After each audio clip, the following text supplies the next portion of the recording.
What's up mga idol? Coach Yeng at Coach Chot, unang game sagutan agad.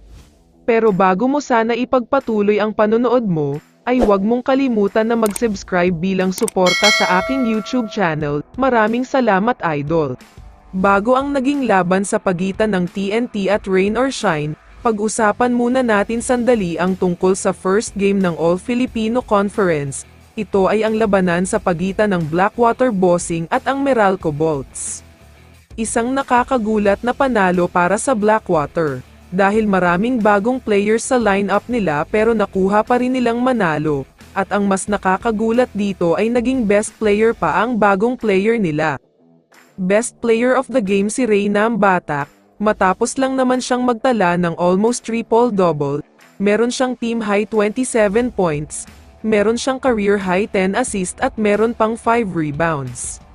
Grabe ang pinakita niya sa laban na ito, at mukhang may gusto siyang patunayan kay Coach Yeng, na maling desisyon ang hindi siya bigyan ng playing time noong nasa Rain or Shine pa siya, kaya excited na daw si Batak sa mga susunod pang game.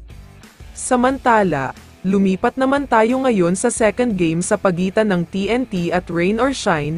Isang come from behind win ang nakuha ng TNT dito, dahil lumamang pa ng double digit ang Rain or Shine sa laban na ito.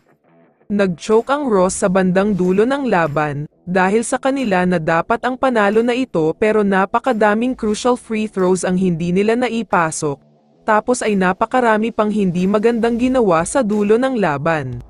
May isang part pa sa game na muntik pang ma-eject ang dalawa, dahil nagrereklamo si Coach Chot sa isang referee at tinatanong nito kung sino daw ang foul. Kita sa reaction ni Coach Chot sa pagkadismaya sa itinawag ng referee.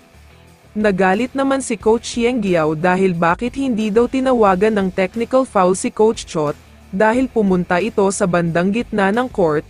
Technical daw dapat for entering the court, kaya naman ang resulta ay double technical silang dalawa.